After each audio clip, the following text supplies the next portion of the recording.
हो, मग तुम्ही म्हटलंय की आता आंदोलनानंतर प्रेशराईज केलं जात आहे, तशी तुम्हाला माहिती मिळत आहे. काय नेमकं घडतंय, कुणाकडनं प्रेशर? नाही, आंदोलनाच्या अगोदरपासूनच थोडं म्हणजे आपण माझे आता संचालक होते ते पण सांगायचे बँकेतले की तुम्ही बोलू नका, काही अडचणी निर्माण आहे. आणि आंदोलनामुळं आता थोडं एका मुख्य माणसाच्या, राज्याच्या मुख्य माणसाच्या कॅबिनमध्ये 2 आमदार आंदोलनाच्या सोबत होते आणि तिथे एक अधिकारी होते.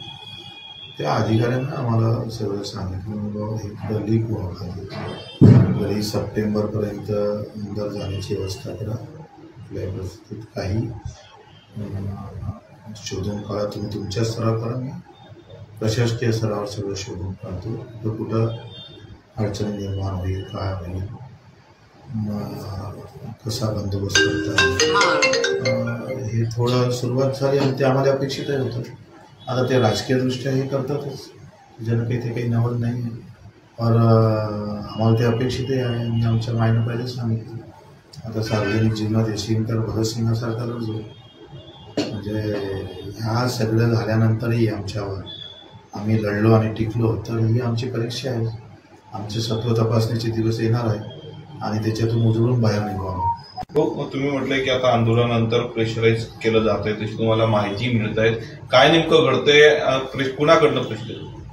नाही, आंदोलनाच्या अगोदरपासूनच थोडं म्हणजे आपण माझे आता संचालक होते ते पण सांगायचे बँकेतले की तुम्ही बोलू नका, काही अडचणी निर्माण आहे. आणि आंदोलनामुळं आता थोडं एका मुख्य माणसाच्या, राज्याच्या मुख्य माणसाच्या कॅबिनमध्ये 2 आमदार आंदोलनाच्या सोबत होते आणि तिथे एक अधिकारी होते. त्या अधिकाऱ्यांना आम्हाला सगळं सांगितलं एक लीक व्हावं सप्टेंबरपर्यंत आमदार जाण्याची व्यवस्था करा. कुठल्याही परिस्थितीत काही शोधून काढा, तुम्ही तुमच्या स्तरावर मी